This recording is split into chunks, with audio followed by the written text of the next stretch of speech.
Some 300 miles off the coast of North America, in the dark waters of the Atlantic Ocean, a group of ships has come together at the Titanic site.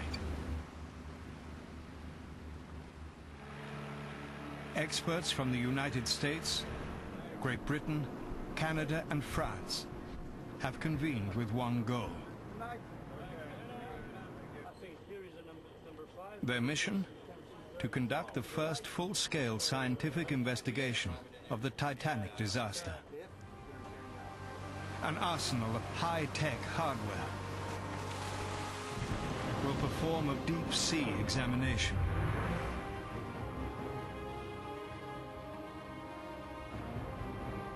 Pieces of Titanic will be dissected and analyzed. New techniques will reveal aspects of the tragedy never before witnessed or understood. To try out this innovative technology during the first leg. We don't really know at this moment the attitude of the ship when it hit the bottom. Surprisingly, the destruction of Titanic is still mired in myth and controversy.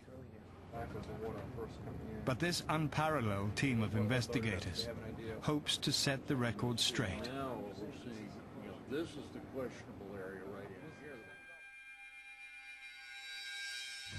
Immediately following the Titanic disaster, the world struggled for answers.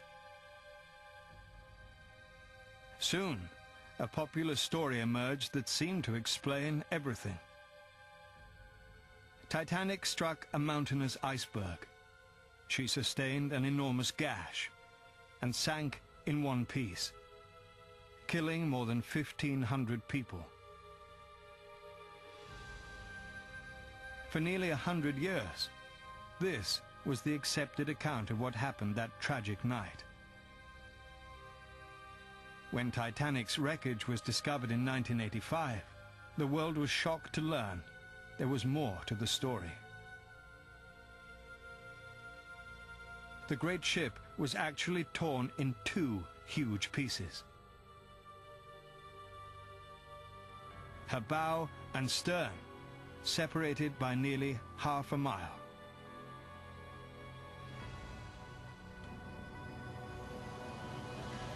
To this day, we still don't know how the ship broke and scattered across the sea floor.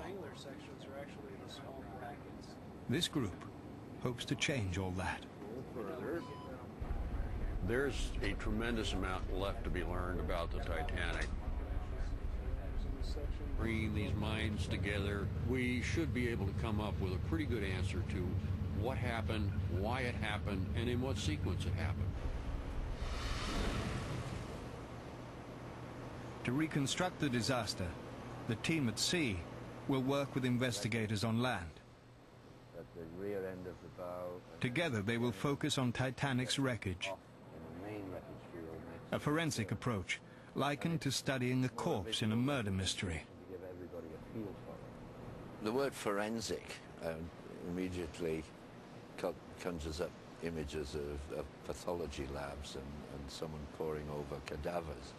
And to a certain extent, we're doing that. What we are doing is looking for signals and signs and often very small pieces of information to build the bigger picture. From its position.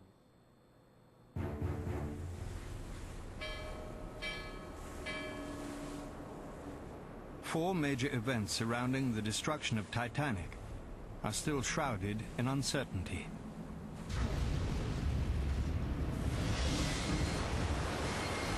What is the true extent of the iceberg damage? Scientists now suspect it's a series of small slits, not a 300-foot gash. But can they prove it? They also know that Titanic broke into pieces the night of the disaster.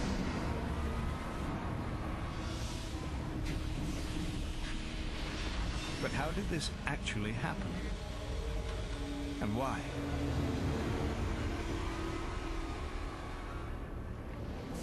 One of the biggest mysteries is what occurred when the ship left the surface. How did the bow survive the 2.5-mile descent, relatively unscathed?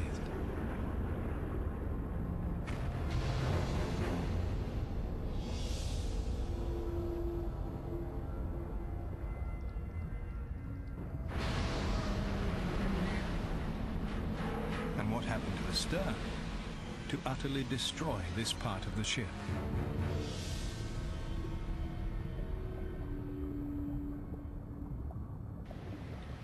Ship's heading is 150. All right, Kurt, 100 up. 100 up, I got 100 up. One in. To answer these questions, the investigators divide the wreck site into two fields of operation.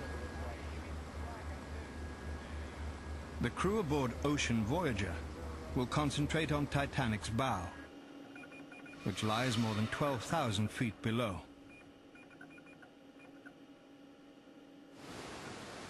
To reach their target, they'll deploy the Magellan 725.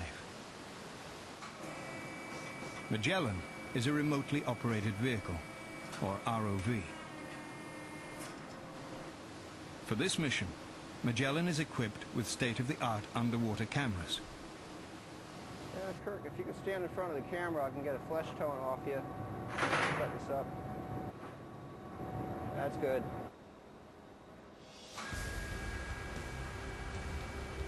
Once Magellan reaches the Titanic site, its powerful lenses will become an investigative research tool.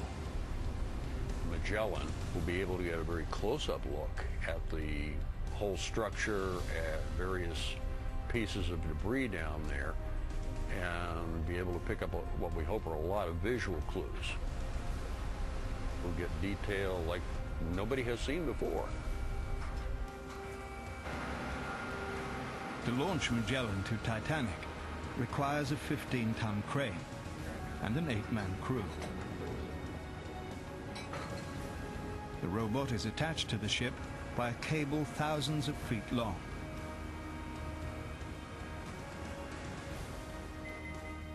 Magellan will receive instructions and transmit live images through this umbilical cord. Troy, you got me all balled up. I'm all stopped. Let me know when you're close. We're close. Bring your head, 90 right, 100 full up. Getting wet, Kurt. Okay, let me know when you want hydraulics. Hydraulics up. Hydraulics are on. Pull that tether a little bit. Troy, start working on the compressor. Yeah, get that sling out. As Magellan now fights the current on its 3-hour trip to the site, a half-mile away, the crew aboard Nadir prepares its mission to the exploded stern. Little is known about this part of the wreck. The manned submersible, Nautil, is being turned into an advanced photographic platform.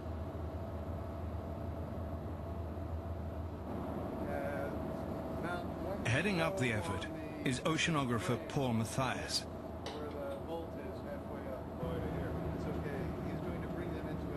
He outfits Nautil with high-resolution cameras and powerful deep-sea lights.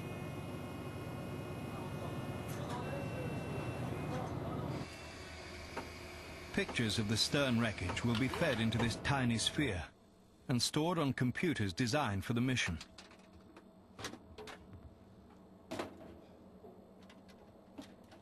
We are about to try something that's never been tried before. Very exciting.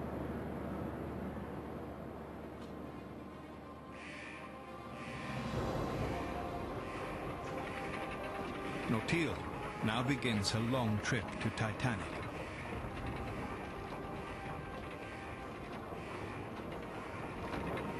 A voyage that will take her crew to one of the most inhospitable environments on Earth. Temperatures are freezing. The water pressure is bone-crushing. All that will protect her crew is a 4-inch thick titanium shell.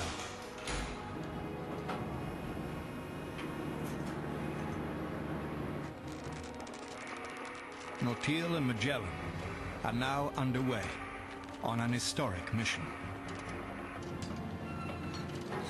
It's hoped their photographic reconnaissance will add a new chapter to understanding the Titanic disaster.